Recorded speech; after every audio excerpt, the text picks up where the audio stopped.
طالبانو ورونو یو سړی تیر سوی دنیا کې حارث المحاصبي نومیږي، حارث ابن اسد المحاصبي. دی وایي زه وړکی وم او نور وړکیو ماشومانو لوبې کولې. على باب رجل تمار موصر، یو غټ مالدار سړی و، خرماوې خرڅولې، خرماوې کجورې تمر یې خرڅول. د ده په دې هغه باندې وایي د ده کور مخ ته نورو ماشومانو لوبې کولې. نو د حارث ابن اسد المحاصبي دی کشر هلک و، طالبان کشر هلک و، دم لوبې کولې. د رښتیا د ماشومانو سره لوبې نه کولې، نورو ماشومانو لوبې کولې. نو دا تمار سړی څه و، دا خرماوې چې خرڅولې دی له کوره راووت، لاس کې خرماوې وې، په دې ماشومانو یې دا خرماوې تقسیم کړي. د حارث ابن اسد المحاصبي ته یې ویلې وي دا خرما ته هم در واخله. ده ورته ویلې زه یې نه غواړم. وایي ولې نه غواړې؟ خو به یې نه یې غواړم. نو هغه ورته ویلې څه ورته وایي د حارث محاسبي، حارث ابن اسد المحاسبي ورته ویلې دې سړي ته ویلې وي دا خرما دې له کمه کړله. ده ورته ویلې وي دا خرما مې ما په چا خرڅه کړې وله، نو هغه چا باندې مې چې خرڅه کړې وله هغه خپله خرما ځان سره ویوړله، د هغه له برخې نه لږ خرما دلته توی سوې وله، نو هغه خرما ما راواخیستله په تاسې مې تقسیم کړله. نو د حارث محاسبي ورته ویلې چې ښه ته خو مسلمان هم یې او سپین ږیری هم یې، نو دغه خرما چې دلته پاتې لري وله، نو ته ولې په پردیو ماشومانو حرامه خرما خورې؟ تا سره چې دا پاتې سوله هغه پسې به دې دا داسې وروړې وه لکه یو سړی چې تږی وي نو څومره اوبو پسې منډې وهي چې اوبه پیدا کړي، نو تا هم باید څوک همداسې لټولې وه، خرما لټولې وه که نه، ولې دې نه لټوله؟ وایي دا چښتن دې لټولې وو. او دې هلکانو ته یې ویلې چې دا خرما ویسته واچوي، دا حرامه خرما دار کړله. نو دا یوې خبرې چې د دې ماشوم د تجار واورېدله قسم یې وکړه چې د ما دې په الله باندې قسم وي چې زه به د دنیا دپاره بیا هېڅکله تجارت نه کوم. نو طالبانو ورونو اصل کې مقصد له دې خبرې نه دا ده چې انسان باید همتي انسان وي. کله کله سړي ته انسان کې چې انساني جوهر پروت وي، یوه خبره هم چې انسان ته سړی وکړي نو هغه خبره په انسان کې بیا طالبانو داسې هغه را پیدا کوي، انسان دې ته هڅوي چې انسان د خپل هدف دپاره ځان ورسوي او انسان د لوړ هدف چښتن وګرځېږي او خپل مقصد ته ځان ورسوي. نو طالبانو ورونو ژوند مو چې ده ډېر کوشش په دې باندې کوئ چې لوړ همت انسانان وګرځي. ور بدلوئ انتظار ځکه نسو درته کوئ مولانا چې مونږ خو بیان یو سړی تېر سوی محمد ابن اسماعیل نومیږي، مفتی دمشق و شام په دغه نامه باندې یادیږي. دا وایي په شام کې اوسېده، نو بیا دلته یو خاندان و آل العمادین نومېدل. دا خاندان علم د دوی په لاس کې و، فتواوې به دوی ورکول. یار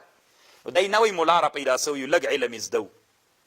خو چا ډېره توجه نه ورته کوله. ښه ملا و خو د غټ خاندان نه و، چا توجه نه ورته کوله. نو بیا به هم ده ته لږ لږ فتواوې راتللې حل کولې به. نو آل العمادین والا خلکو له ده سره ورانه سوله. نو ورځ دی په سپین خره باندې سپور و، وایي تله دا د آل العمادین یو مشر یې ولاړو په لاره باندې، وایي ده ته یې ویلې محمد ابن اسماعیله لکه سې هغه ته ځې د څه ورته استانبول ته ځې او له استانبول نه داسې خط راوړې چې زه د شام و د دمشق مفتي سو، ریشخند یې پرې وویل. دغسې چېرته روان و. ده ورته ویلې وایي و استانبول ته ځم، په هغه زمانه کې عثماني خلافت و، هلته ځم زه له هغه نه دا خط راوړم. چې لاندې لاړل چې د خبرې په ده کې انقلاب راوسته، یوې خبرې انقلاب راوست. بېرته راتاو سو کور ته، اسباب یې راواخیستل، کور کې ورته ویلې زه لاړلم. په همدغه سپین خر باندې استانبول ته راغی. چې هلته راغی نو په استانبول کې په مشیخه کې داخل سو. وی د ترکان چې ول عربو ته به ډېر احترام درلوده. مشیخه هغه علماو مجمعې ته به یې ویلي چې سپین ږیري مشران ښه علماو، نو دی هم په هغه کې داخل سو. یو ورځ وایي بادشاه مسله راولېږله د هغه ته، د مشیخې ته. نو ټول علما عاجز سول، چا جواب ونه کړلی سو. وی د علماو غږ وکړو چې بادشاه یوه مسله را لېږلې ده، تاسې کې څوک شته چې حل یې کوي؟ نو ده ورته ویلي وو. استفتاء سوال یې راوړ چې وایي که ته داسې پښه ورته وغځوله، کاغذونه یې ورکړل، 20 پاڼې د دې کاغذ دپاره جواب وکړو په همده یو وخت. بادشاه ته یې ورولېږه، هغه سوال یې راملخص کړو بیا علماو په جواب. هغه ته ورولېږه بادشاه ته ورولېږه وي دا چا حل کړی دی وي دلته یو ځوان عالم راغلی دی هغه دا حل کړی دی وي دا ما ته راولېږئ چې ورولېږي ورته ویلې دا څنګه چل ده خو ویس ما حل که ملا یم هغه ورته ویلي چې انعام کې غواړي وایي چې نه غواړم زه صرف دا یو خط راته ولیکه چې محمد ابن اسماعیل مفتی دمشق و شام او ټاپه راته پرې ولګوه او د شام والي ته مې ورولېږه ورته ووایه چې دا عملي کړي وي زه صحیح خط یې ورته ولیکه بېرته په سپین خره باندې را روان ده ما سړی بیا ولاړ وی په خیر راغللې او ریشخان ورته وی په خیر راغللې خط دې راوړ چې ته به د دمشق او د شام والي ګرځې هغه مفتي العام ګرځېږي وی و دستې خط ورته خلاص کړ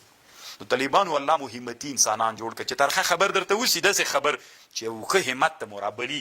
او داسې د همت چښتنان مو ګرځوي لکه په دې سړي باندې چې وکه څوک ترنه جوړ سو الله لوی عالم مفتی دمشق و شام تر جوړ کړ یو 3 دقیقې 4 خو دیمان وریم سته 6 دقیقې نو طالبانو ورونو امام غزالی رحمه الله یو کتاب جوړ کړی ده په دې کتاب کې لیکلي دي د همت په اړه باندې وایي محمود غزنوي یو ورځ له غزني نه یو قاصد ولېږه هغه ته د هند ته یې ولېږه او د هند بادشاه ته یې قاصد ورولېږه چې پوښتنه ترې وکړه چې د تاسې عمرونه ولې ډېر دي او د موږ لږ دي چې دی هلته ورغی د قاصد نو هغه ته یې ویلې وایي دی تاسې عمرونه ولې ډېر دي او د موږ لږ دي نو بادشاه ورته ویلې د قاصد ته وایي زه جواب هلته در کوم یوه غاټه ونه وه چې دا ونه چپه کړي دا ونه چپه که بیا زه جواب در کوم وایي زه صحیح نو بیا هند کې طالبانو ډېرې غټې غټې ونې وې ښه ځکه دوی د ونو عبادت هم کوي ونو ته ډېر دیني هغه لري نو یوه غاټه ونه وه ستي راغی چې دا ونه یې ولیدله چې دا زه څنګه چپه کړم اول یې بیخي تاسو طالبانو دې خبره کې ډېر فکر وکړئ که نه دا دومره علمي خبر ده وي دا ونه زه څه کوم چې چپه کوم نه یې چپه کومه وربسه محمود غزنوي ترته یم جواب یې رانه کړ بیا ځان سره وویلې چې نه باید چپه یې کړې لکه که محمود غزنوي ته ورسې چې له غزني تر هند ته پیاده راغلی او جواب رانه وړي خو بېعزته کوي دي په همدې باندې خبرې لګیا وي ځان سره ناست خو بس دا همت یې اول دا و چې ونه نه چپه کوم دمای د ونې سره څه کار ده ځکه زه نه تبر لرم ناره لرم هېڅ چیم نه لرم که نه خو کرا چې هلته ځان سره کېناسته په دې چورت کې ده چې باید زه چپه کړم که نه که جواب ورنه وړم بیا خو څنګه به سي خو طالبانو دا همت یې را پیدا کېده پکې بیا څنګه یې کړم خو دا همت طالبانو را لوړ سو سل په سلو کې همت دلته سو چې څنګه یې کوم چپه کوم خو اوس طالبانو چې چپه کول سول اوس څه کوم اوس یې په چی چپه کړم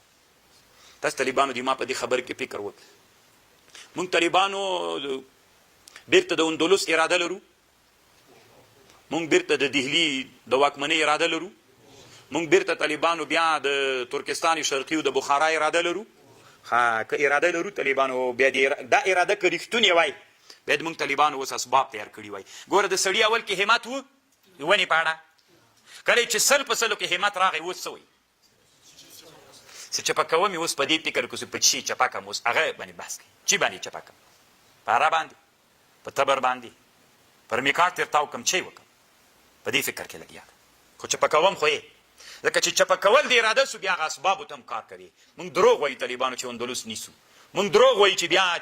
د دهلي اراده لرو که درلودلی به نن به موږ اسباب درلودل یو پوچک جوړوای سئ جوړولی سئ ها نو تاسو ځان سره فکر وکړئ چې موږ څومره اراده لرو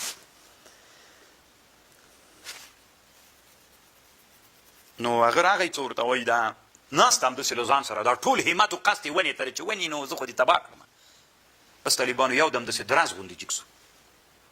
شر و شور سو خلکو منډې را منډې کړلې دیم په دې منډو کې ورغی چې ګوري هماغه ونه چپه ده چا چپه کړه هېڅوک هم نسته طالبانو نه چا وهلې ده هېڅ نه دي سوي چا چپه کړه همتو د ده همت و قصد چپه کړه طالبانو همتونه ونې چپه کوي همتونه غرونه چپه کوي طالبانو د لوړ همت چښتنان سئ دا تاسو چې اوس دلته د مدرسې ته راغلي که نه وایي چې بس مازې یو اخوند غوندې رانه جوړ شي که نه په وزارت معارف کې مازې یو مامور غوندې سمځتي بس ده نه طالبانو دومره واړه همتونه به دي نه وي دلته چې راغلی داسې به همت وي یا الله پاکه که لویې دورې نه خلاص وم یا به انشاءالله د امام ذهبي غوندې ځان خامخا جوړوم په تاریخ کې یا به د ابن حجر غوندې محدث د ځان نه جوړوم او دا لفظي تحقیقات خو پرېږدئ طالبانو یا به د ابن خلدون غوندې د علم اجتماعیاتو سړی د ځان نه جوړوم خبر پوهېږي داسې د همتونه شرمېږئ مه په دې باندې چې والله چې زه به هغسې سم که به نه سمه زه چې هغسې سم که به نه سم بیا به هغه درنه جوړي که نه غوږو به درنه جوړي چې به هم نه د لوړ همت چښتنان ځانونه نه جوړ کړئ خبر پوه شئ اهداف مو څوک وګرځوئ دغه کتاب کې امام غزالی لیکلی دي وایي چې دا ذوالقرنین وړکی مور به یې په غېږ کې راوړ وایي د قسطنطنیې هغه ته به یې راوړ هغه متحف ته موزیم ته به یې راوړ هلته به یې چې راوړ په غېږ کې به یې نیولی و وایي ورته ویلی هلته عادت دا و چې واړه به یې راوستل موزیم ته بیا به هغه حکیم ورته ویلي چې د وړکی پرېږده چې دې کې کوم شی ده ته خوند ورکوي په هغه لاس کېږي ذوالقرنین طالبانو په هغه باندې لاس کېښود په تاج باندې مور ورته ویلې راځه بچیه دا څه کوې تاج بیا به وایي ورځ کې غریب سړي زوی نو خو تاج سره بیا ورغی بیا به یې لاس بیا به ورغی بیا یې لاس کېږي اخر طالبانو ورته وویلې چې حکیم غږ پې وکړو چې مې کوم مور یم دا همت ته دې همت ته به رسېږي ورسېد که ونه رسېد طالبانو دلته امریکا چې ماته شوله همت ماته کړه که بې همتۍ کله چې امریکایان راغلي دي تاسې به لا ډېر په یادېږي نه انسانانو به داسې ویلې امریکا سره جنګ غر به لرې سي موږ سانکو کې هلته غر وي دا غر به لرې سي امریکا نه ماتېږي ځکه دا بیخي وتلې نه ده یوه ورځ راغله که مات سو که نو طالبانو د انسانانو عزمونه کمزوري سوي دي پرون مو څومره ښه خبره وکړه مرهټیانو سره چې کله هغه جنګ وکړو محمود غزنوي وایي زه په دې باندې پوه سوم منارې کیسه ورته کوله زه په دې پوه سوم چې عزمونه ماتول کوي ډېروالی ماتول نه کوي څوک ماتول کوي تاسو طالبانو 20 کلو کې خو هم ډېره وړه جنګ نه ده تېر سوی زه فکر کوم چې دا د خپل عصر تر ټولو نه لوی جنګ په افغانستان کې تېر سو لکه ټوله اروپا وه ټول امریکا وه د اسلامي هیوادونو ول اسیا کې اذربایجان ول ارمنستانیان ول اردنیان ول د امارات د عربي اماراتو فوج په دې لوګر کې د اردن خلک ول د ترکیې خلک ول ټوله کوپري دنیا او اسلامي دنیا په دې جنګ کې وه خو چا ماته کړله او که ویلي چې نه نه څه کوپرې د ګرځي دي ځه د طالبانو همتونه مات وی بیا کېدی څوک راپورته سول د معالي همتونو انسانان راپورته سول ماته یې کړه نو که غواړئ چې ژوند کې بریمن سئ ژوند کې اهدافو ته ورسېږئ لوړ معالي اهداف ځان دپاره وټاکئ لوړ معالي اهداف مو طالبانو هغه ته رسوي مقصود ته رسوي واخر دعوانا ان الحمد لله رب العالمين